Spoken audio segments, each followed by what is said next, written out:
घरातील सोन्याबाबत सरकारने एक मोठा नियम लागू केलेला आहे. हा नियम न पाळणाऱ्या लोकांच्या घरातील सोन्याचे दागिने जप्त करायला आता थेट सुरुवात सुद्धा झालेली आहे.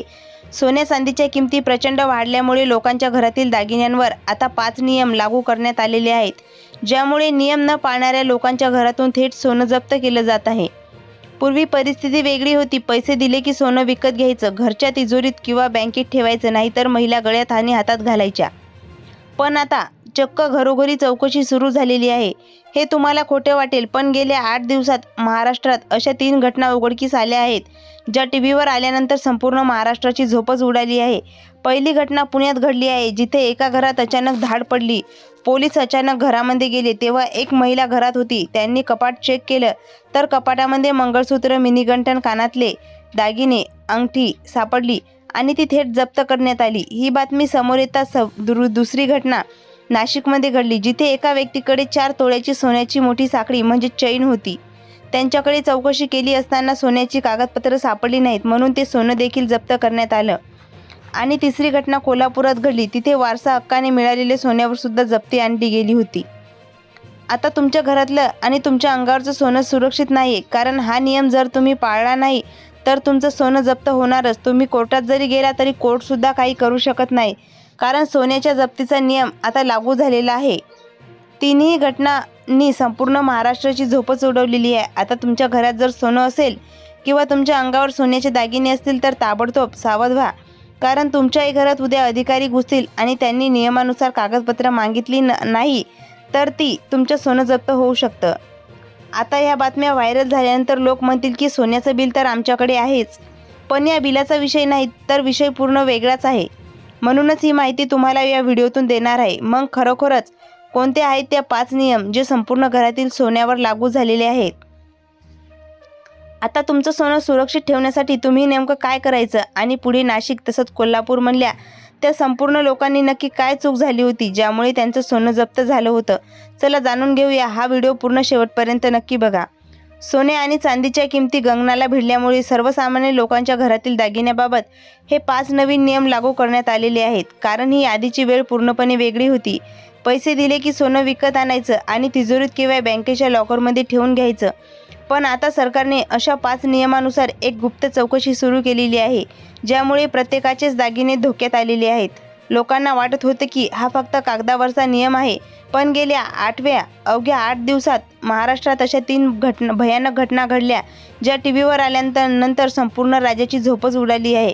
आता महाराष्ट्रात हे 5 नवीन नियम चांदीच्या आणि दागिन्यावर लागू करण्यात आलेले आहेत. हे नियम समजून घेण्याआधी आपल्याला त्या घटना आधी बारकाईने समजून घ्याव्या लागतील. खरंच त्या लोकांची नक्की काय चूक होती, ज्यामुळे त्यांच्या घरातून थेट दागिने जप्त झाले? त्यांची काय चूक झाली होती? ती चूक आता तुम्हाला अजिबात करायची नाही. हे आपण त्यांच्या घटनेवरून समजून घेऊया आणि त्यानंतर ते 5 नवीन नियम बारकाईने लक्षात घेऊया. सर्वात आधी पुण्यात घडलेली घटना आपण समजून घेऊया. पुण्याच्या एका उच्चभ्रूमीवर वस्तू प्राप्तिकरण म्हणजेच इन्कम टॅक्सच्या पथकाने थेट धाड टाकलेली होती. घरात तपासणी सुरू असताना कपाटात आणि तिजोरीत सोन्याचे अनेक दागिने सापडले. अधिकाऱ्यांची जेव्हा हिशोब मागितला तेव्हा त्या कुटुंबाला सोन्याचा कायदेशीर स्रोत दाखवण्यात आला होता आणि क्षणाचाही विलंब न लावता ते सर्व सोनं जागीच जप्त करण्यात आलं. आता इथे नेमकं काय नियम मोडला होता? असा कोणता नियम आहे जो ज्या महिलेला माहीत नव्हता, ज्यामुळे तिचं सर्वसामान्य सोनं जप्त केलं जात होतं? तो नियम आपण या घटनेतून समजून घेऊया. हा जो पहिला नियम आहे तो जवळपास 80% लोकांना सामान्य लागू पडत नाही. ज्यांच्याकडे अथांग पैसा आहे आणि जो खूप श्रीमंत आहे त्यांनाच हा पहिला नियम लागू होतो. पण नाशिकची जी घटना आहे तिचा नियम जवळपास 90% लोकांना लागू पडतो आणि कोल्हापूरच्या घटनेला तो नियम आहे तो तर अगदी गोरगरीब जनतेला सुद्धा लागू पडतो. आता पुण्याच्या महिलेचं नेमकं काय चुकलं होतं आणि काही नियम होते ते एकदा समजून घेऊया आणि त्यानंतर नाशिकची घटना आणि कोल्हापूरच्या घटनेची सविस्तर माहिती घेऊया. आता पहा, एक नवीन नियम असा आहे जो भारतीय सांस्कृतिक लग्न झालेल्या स्त्रियांना स्त्रीधन म्हणून किंवा माहेराहून मोठ्या प्रमाणावर सोनं मिळतं. हीच गोष्ट लक्षात घेऊन सरकारने विवाहित महिलांना सर्वात जास्त सवलत दिलेली आहे. एका विवाहित महिलेच्या नावावर 500 ग्राम म्हणजे तब्बल 50 तोळे सोनं घरामध्ये असेल तर प्राप्तिकरण विभाग ते जप्त करू शकत नाही. जर तुमच्याकडे त्याच्या पक्कं बिल नसेल तरीही 50 तोळ्यांपर्यंतच्या स्त्रीधनाला पूर्ण कायदेशीर संरक्षण देण्यात आलेलं आहे. 50 तोळे सोन्याला संरक्षण तर नाही, पण नाशिकमध्ये घडलेल्या दुसऱ्या घटनेनंतर अविवाहित मुलींचं आणि पुरुषांचं सोनं मात्र थेट धोक्यात आलं आहे. पहा नाशिकमध्ये नक्की काय घडलं. आपल्या या सविस्तर रिपोर्टमधील दुसरी सर्वात धक्कादायक घटना घडली आहे नाशिकच्या एका नामांकित व्यापाऱ्याच्या घरी. मुलींच्या लग्नासाठी साठवून ठेवलेलं सोनं आणि घरात असलेल्या सोन्यांची जेव्हा अधिकाऱ्यांनी तपासणी केली तेव्हा पुरुषाच्या नावावर ठरवून दिलेली मर्यादा ओलांडल्यानंतर सोनं सापडलं आणि तिथेच अधिकाऱ्यांनी जप्तीची कारवाई केलेली होती. या घटनेनंतर सरकारने दुसरा आणि तिसरा नियम आधीच स्पष्ट केलेला होता. दुसरा नियम आहे अविवाहित महिलांसाठी. ज्या महिलांचं अद्याप लग्न झालेलं नाही ते आपल्या नावावर 250 ग्राम म्हणजेच 25 तोळे सोनं कोणत्याही पुराव्याशिवाय बाळगू शकतात. मुलींच्या लग्नासाठी पालकांनी साठवलेल्या सोन्याला 25 तोळ्यापर्यंतच्या कोणत्याही कायदेशीर अडचण येत नाही. तिसरा नियम आहे पुरुषांसाठी. पुरुषांच्या बाबतीत सरकारने नियम अधिक कडक आहे. पुरुष विवाहित असो वा अविवाहित असो त्याला आपल्या नावावर केवळ 100 ग्राम म्हणजेच 10 तोळे सोनं कोणत्याही पुराव्याशिवाय जवळ ठेवता येत नाही. ज्या पुरुषाकडे 10 तोळ्यापेक्षा जास्त सोनं सापडलं आणि त्यांचं बिल दाखवता आलं नाही तर ते थेट जप्त केलं जाईल. आणि महिला आणि पुरुषांनी ही मर्यादा जर समजली पण कोल्हापुरात घडलेल्या तिसऱ्या घटनेनंतर ज्यांच्याकडे या मर्यादेपेक्षा जास्त सोनं आहे त्यांच्या पायाखालची जमीनच सरकलेली आहे. पहा नक्की काय घडलं होतं कोल्हापुरात. कोल्हापुरातील त्या एका जुन्या पिढ्यानपिढ्या चालत गेत असलेल्या व्यापारी कुटुंबाच्या घरावर जेव्हा आयकर विभागाने कारवाई केली तेव्हा त्यांच्याकडे ठरवून दिलेल्या मर्यादेपेक्षा जास्त सोन्याचे दागिने आणि सोन्याची नाणी सापडली. त्यांनी अधिकाऱ्यांना सांगितलं की हे आमचं जुनं पिढीजात सोनं आहे, पण लेखी पुरावा नसल्यामुळे त्यांना मोठी नोटीस आणि दंड सहन करावा लागला.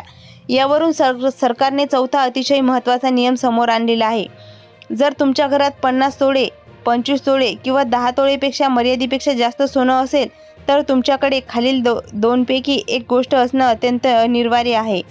पहिली गोष्ट म्हणजे पक्क GST बिल. जर तुम्ही ते सोनं स्वतःच्या कमाईतून विकत घेतलं असेल तर तुमच्या नावावर ज्याचं 3% GST भरलेलं अधिकृत बिल असायला हवं. आणि दुसरी गोष्ट म्हणजे वारसा हक्क किंवा भेटवस्तूचा पुरावा, गिफ्ट डीड.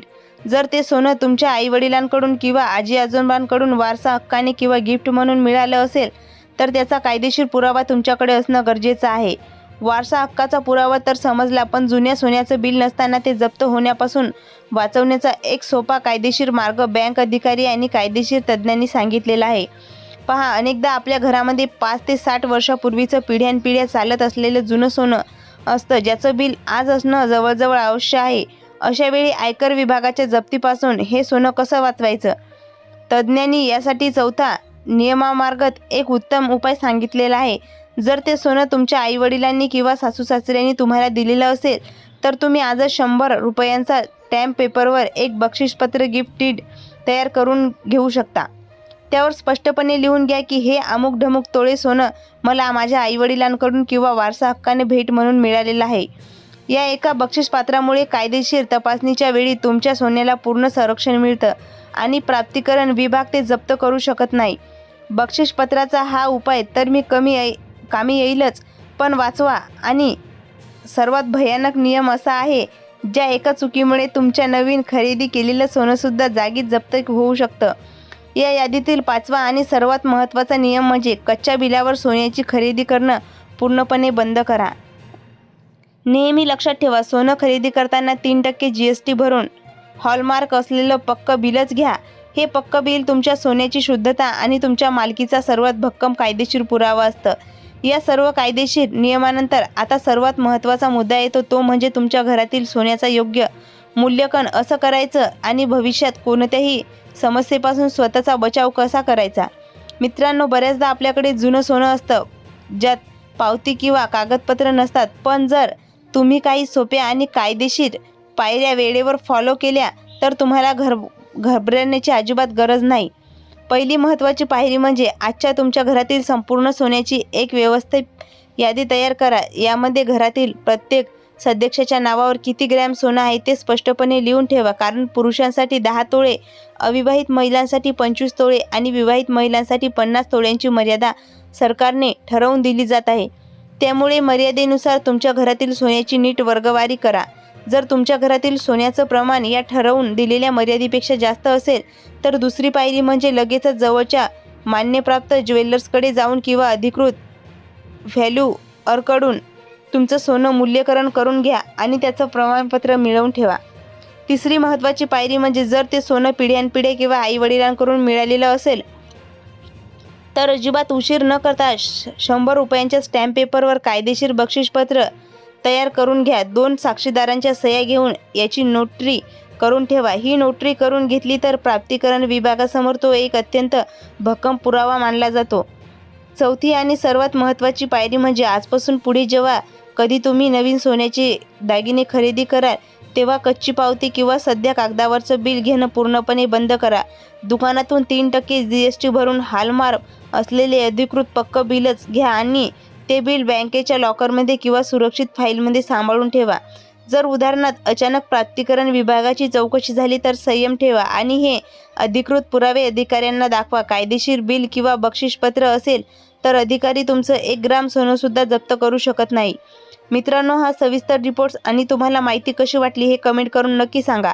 तुमच्याकडे जुन्या सोन्याचं बिल उपलब्ध आहे का आणि तुम्ही बक्षीसपत्र तयार केलेलं आहे का हे सुद्धा कमेंट्समध्ये लिहायला, जेणेकरून इतर प्रेक्षकांनाही मदत होईल. हा व्हिडिओ तुमच्या नातेवाईकांना आणि मित्रांना नक्की शेअर करा, जेणेकरून कोणाचंही नुकसान किंवा फसवणूक होणार नाही. तुम्ही जर आपल्या OMT इन्फॉर्मेशन टेक चॅनलवर नवीन आला असाल तर लगेच सबस्क्राईब करा.